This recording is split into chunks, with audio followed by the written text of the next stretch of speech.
After 2 years exploring over 30 countries, we've seen it all. The good, the bad, and the overhyped. Sure, we could throw out a list of countries to visit in 2026, but that's not enough. Every country has its hidden gems and tourist traps, and you deserve the best of the best. That's why we are dropping our top 5 destinations for 2026. Hot takes that skip the crowded touristy spots for places that are just being discovered. These are the less talked about havens, packed with jaw-dropping beauty, authentic vibes, and everything you crave for an unforgettable holiday. Here's our curated list to inspire your next adventure.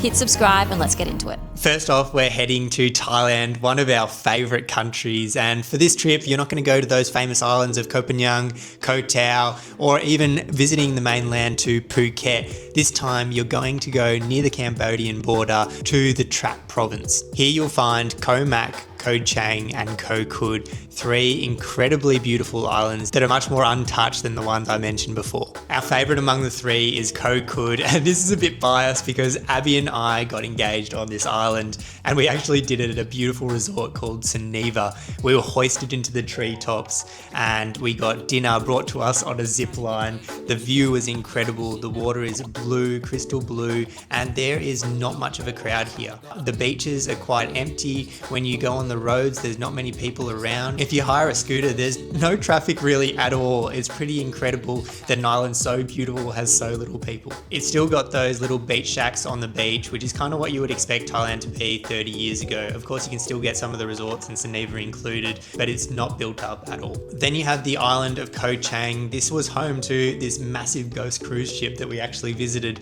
and it burnt down not too long ago. But this island is special because actually a majority of it is just a nature reserve, so you can actually do hiking through this island, plus they still have those beautiful beaches, beautiful crystal waters as well. And then finally you have Koh Mak. We haven't actually ventured to this one, but we've been recommended it by you guys and by all of our people on Instagram as one of the islands that we should visit, and I'm sure it's for similar reasons to that of Koh Kud and Koh Chang. Our second destination is in Sri Lanka, and this was one of the most beautiful beach towns that we have ever been to. When most people think of the south coast of Sri Lanka, they always think of Unawatuna or Marissa or even Willagama, but there is one special place that has our heart forever, and that is Hiriketia. If you follow us on Instagram, you might know that we absolutely fell in love with this beach town. It's about a 3 to 4 hour drive from the capital of Colombo, and it is a tucked away little cove with the most amazing surf. It's just got the best kind of boho beach vibes, and it is so special, so special. It is starting to catch on though and become very, very, very popular, especially in high season, which is January and February. So we would recommend traveling a little bit later in the year, maybe April or May, which is when we were there. Yeah, that was perfect. It was perfect. You might get a little bit of rain here and there, but you have far less people and it's much more enjoyable. Yeah. There is so much to do in Hiriketia, but the things that we love the most is the surf culture. Everyone's out and about just enjoying waves. No one's fighting at each other. No one's fighting for waves or anything. And it's just a really, really cool surfing vibe. So if you're wanting to learn to surf, you could surf there. Or if you're a seasoned pro, you'll absolutely froth it as well. Another thing is the restaurant culture. There are so many cool cafes, so many awesome restaurants. We loved Raz. This was actually where we went on the first night and where we fell in love with the place. Amazing food. It's right on the beach. They also have a sister restaurant called Smoke and Bitters, which is a little bit more fancy, but it was also a really cool experience as well. And then of course Duni's Hoppers. If you love a traditional Sri Lankan hopper, head on over to Duni's Hoppers because he's got a whole different bunch that you can get. Yeah. And it was really tasty. Number 3, and this might come as a surprise to you, it is Seoul in Korea. We actually went here on a complete whim because we needed to run over the border to get new visas. So we went to Seoul and thought we'd explore it for about 3 or 4 days, and we were blown away. We had the best time in that city. That city is a vibe. There are things happening. It's kind of, both Abby and I have been to Tokyo before. It's kind of like Tokyo, but I think even more fun. We were just got amongst all the different cultural things and all the food and cafes. It was incredible. So the cafe culture is on another level. Like Melbourne has fantastic cafe culture, but this was crazy. There's an area called Songsu-dong, and I hope I'm pronouncing it right, but I'll put it up here. That area has a whole bunch of these cafes. It's really artsy, cool area. They are super aesthetic, and the food cakes are insane. So you have to go check that out. The other thing that we did in Seoul that was a heap of fun is we dressed up in the traditional hanbok outfits, and although I was a little nervous to begin with, it was a lot of fun. We looked funny as. We got free entry to all the different palaces and other monuments you could go to because we were wearing the hanbok, which, how cool is that? So a bit of a cultural experience plus save a bit of money. Perfect.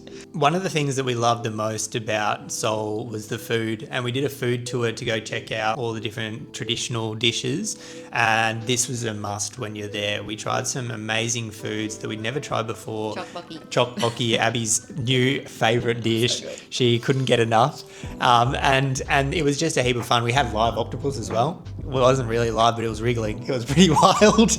And then the other thing is, like, you can just walk around and go shopping. There's so many cool, like, secondhand vintage shops. Not that Abby and I are, like, super heavy shoppers, but we did shopping, which is a big sign for us. Like, there must have been some good stuff around.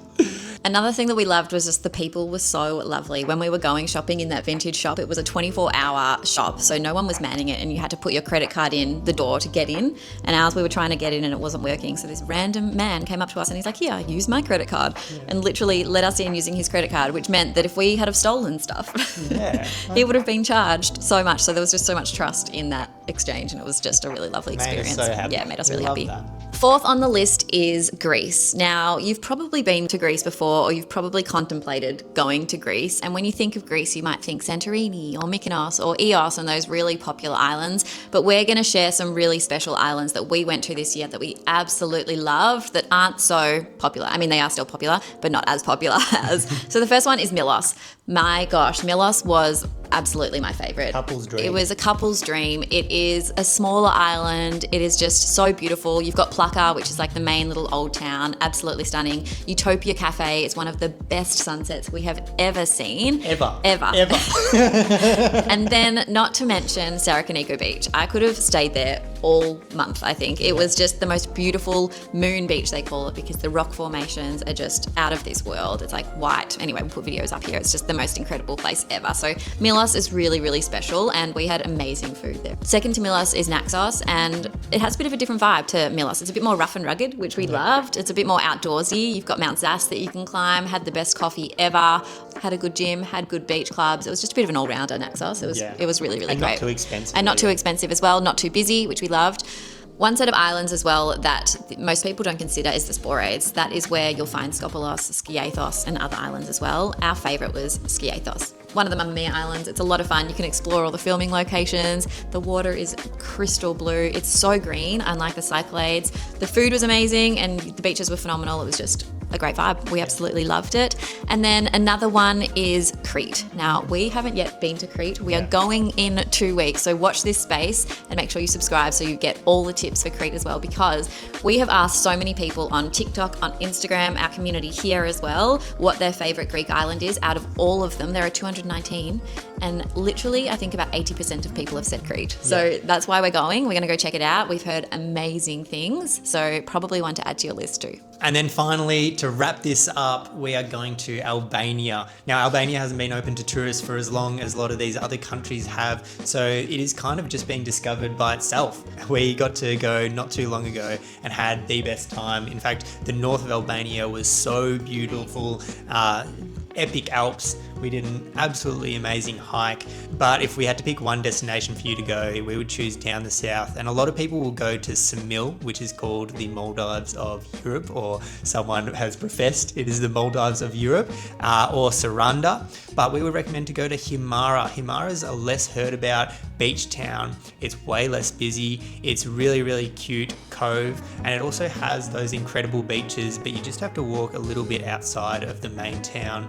We stayed there for about 5 nights. It was very chill. We got a boat trip and went to some of the private beaches. We ate at this place called Eleni's Breakfast, Eleni's Country Breakfast, where a nonna will actually cook for you the local style of breakfast, which was delicious. And then we just ate at all these little places along the boulevard there. Highly recommend hitting up Albania as a travel destination, but specifically Himara. So these are our top 5 travel destinations for 2026, and they are very subjective. So if you have a better one, if you want to challenge us and want to add maybe a 6th spot that you would recommend for everyone needs to go in 2026, we would love you to comment below and let us know. Let us know the destination, why you love it, and just give us a bit more info there so that everyone else can know as well. So make sure you read all the comments below as well, because you might get some extra tips there. Thanks so much, guys, for watching. See you in the next video. See ya.